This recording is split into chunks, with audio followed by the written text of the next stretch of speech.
बात उन दिनों की है जब मैं दिल्ली में रहा करता था। एक दिन सुबह जब मैं चाय की चुस्कियां लेता हुआ अखबार पढ़ रहा था, तभी अचानक कॉल बेल बजी।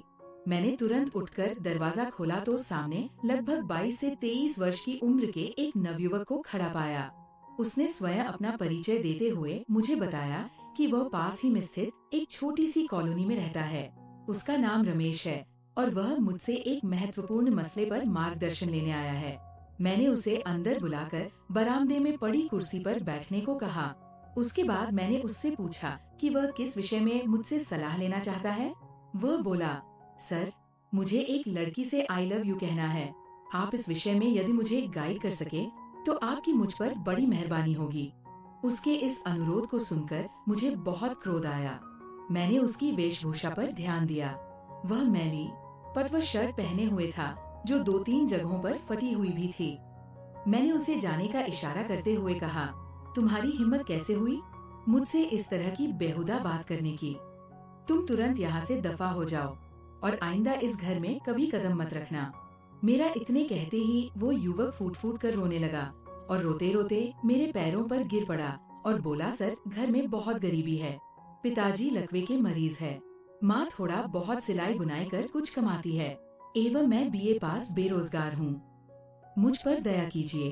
सर, उस लड़की को आई लव यू कहना मेरे लिए जीवन मरण का प्रश्न है।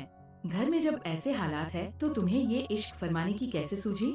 मैंने उससे पूछा। मैं इश्क नहीं फरमा रहा हूँ सर, मैंने तो उस लड़की को देखा तक नहीं है। उसे आई लव यू कहने से मुझे नौकरी मिल जाएगी सर, उसने दीनता से कहा। मुझे वह युवक कुछ पागल जैसा प्रतीत हुआ क्योंकि उसकी बातें ही विचित्र प्रकार की थी। सो मैंने उसे टालने के मूड में कहा, देखो भाई, मुझे तो तुम्हारी बातें जरा भी समझ में नहीं आ रही है। सो या तो तुम पूरी बात मुझे समझाओ या फिर चलते बनो। इसी बीच मेरी पत्नी चाय लेकर आ गई। चाय पीते समय उस युवक ने जेब से अखबार की एक कटिंग निकालकर मुझे देते हुए कहा, इसे पढ़ लीजिए सर, इससे आपको पूरी जानकारी मिल जाएगी। मैंने देखा कि वह एक स्थानीय अखबार में छपे वैवाहिक विज्ञापन की कटिंग थी, जिसे शहर के जाने माने रईस सेठ धनीराम जी ने अपनी पुत्री शोभा के विवाह के लिए छपवाया था। विज्ञापन में लिखी बातें कुछ इस प्रकार: सेठ धनीराम की इकलौती बेटी 22 वर्षीय बीए पास सुंदर सुशील एवं गृह कार्यों में दक्ष कन्या शोभा के विवाह हेतु विवाह प्रस्ताव आमंत्रित है। शोभा विकलांग है क्योंकि एक सड़क दुर्घटना में वह अपना एक पैर खो चुकी है। इच्छुक प्रत्याशी यदि निर्धन होगा तो भी कोई बात नहीं। शर्त केवल इतनी है कि उस प्रत्याशी युवक को शोभा से केवल एक मुलाकात में ही उसे विश्वास दिलाना होगा कि वह ना तो उसकी दौलत की खातिर उसी से शादी कर रहा है और ना ही उसकी विकलांगता पर तरस खाकर उससे शादी के लिए तैयार हुआ है। उसे ये भी विश्वास दिलाना होगा कि वह शोभा को सच्चे दिल से प्यार करता है। विवाह के पश्चात युवक के लिए उसकी इच्छा के अनुसार नौकरी या व्यापार की व्यवस्था की गारंटी। जाति, धर्म, भाषा एवं उम्र का कोई बंधन नहीं। कृपया शीर्ष संपर्क करें। उसके आगे पता लिखा था। इस विज्ञापन को पढ़ने के बाद मैंने रमेश से पूछा कि वह मुझसे क्या सहायता चाहता है।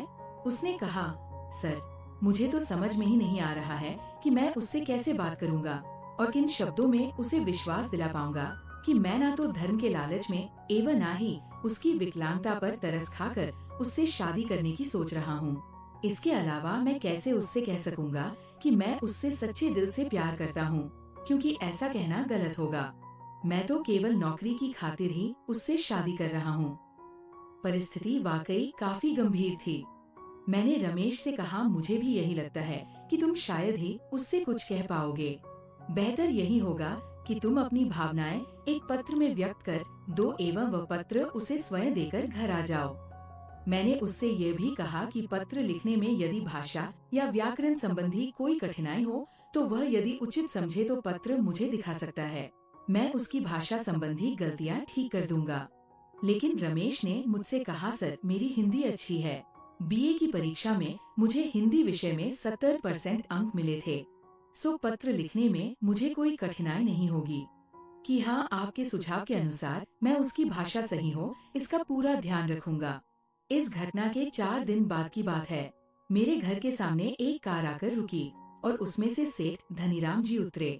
उन्होंने मुझसे कुछ बात करने की इच्छा प्रकट की। उन्होंने मुझसे पूछा, क्या आप रमेश नामक लड़के को जानते हैं? मैंने उन्हें बताया कि मैं उसे जानता तो हूँ, किंतु उसके बारे में ज्यादा जानकारी मुझे नहीं है।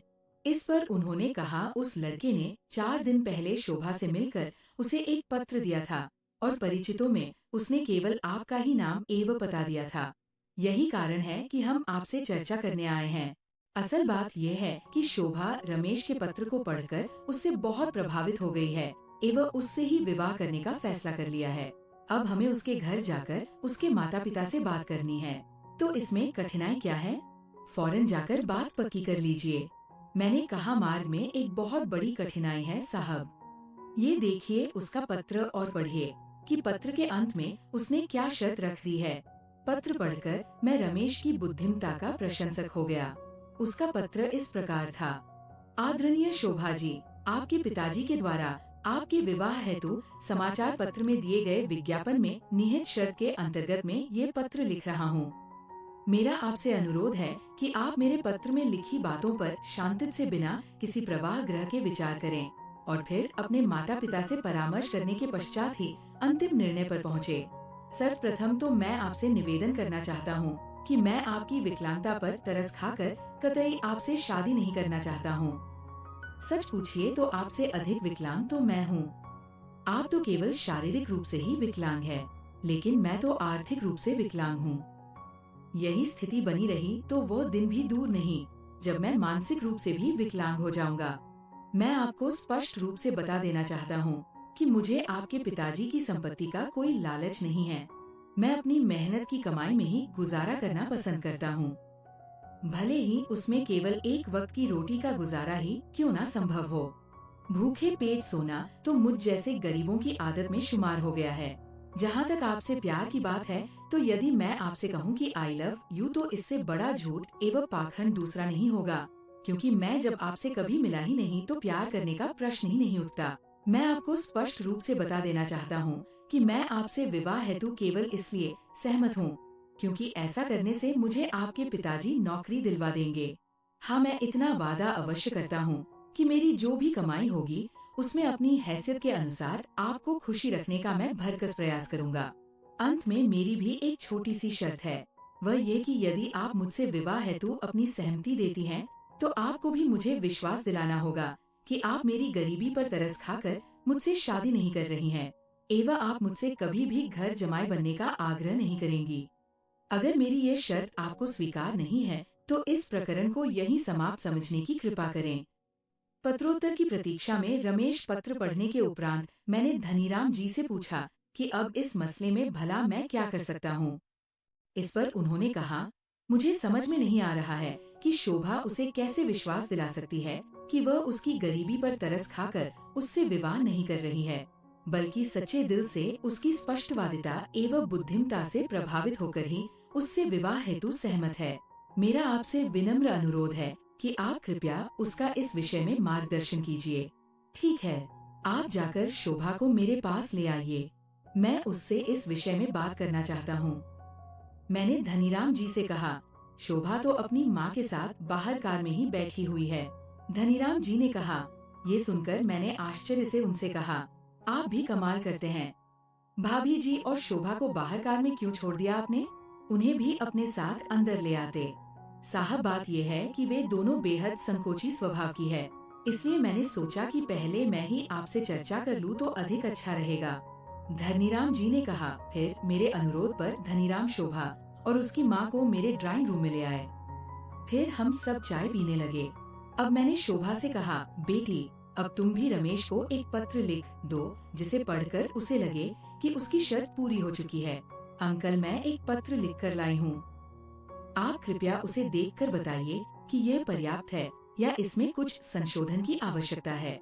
शोभा ने कहा, मैंने जब शोभा के हाथ से पत्र लेकर पढ़ना शुरू किया तो मैं आश्चर्यचकित हो गया। उस लड़की ने पत्र में जो लिखा हुआ था उससे बेहतर तो मैं भी नहीं लिख सकता था। उसके खत में लिखा था, आदरणीय रमेश जी, मैं आपके पत्र में लिखी गई बात तो आपके विचारों एवं सबसे अधिक आपकी स्पष्टवादिता से अत्यधिक प्रभावित हूँ। रही बात आपकी शर्त को पूरा करने की, तो मैं केवल आपसे यही कह सकती हूँ कि आपकी गरीबी पर तरस खाने का तो कोई प्रश्न ही नहीं उठता है। जब आपने अपने पत्र में अपनी गरीबी का स्पष्ट उल्लेखन कर ही दिया है, तो मैं सब कुछ जान समझ कर ही आपके साथ विवाह करने को तैयार हूँ। मेरे पास ऐसा कोई भी साधन नहीं है जिससे मैं अपनी बात की सत्यता प्रमाणित कर सके। यदि आप इस बारे में मेरी किसी तरह की परीक्षा लेना चाहते हैं, तो मुझे कोई आपत्ति नहीं होगी। जहाँ तक घर जमाई होने की बात है, ये बात ना तो कभी मेरे दिमाग में आई है और ना ही कभी आएगी। मेरे दोनों बातों पर आपको मुझ पर भरोसा करना ही होगा, वरना अविश्वास के साए में विवाह करने से तो आजीवन कुंवारी रहना ही मैं बेहतर समझती हूँ। आगे जैसी आपकी इच्छा शोभा। ये पत्र उसी समय शोभा अपने माता पिता के साथ जाकर रमेश को दे आई। वे लोग रमेश के माता पिता से भी मिले। शादी की तिथि भी निश्चित हो गई। लेकिन विधि का विधान देखिए, मेरा तबादला पुणे हो गया एवं वहाँ अपनी व्यस्तता की वजह से मैं इस शादी में सम्मिलित नहीं हो पाया।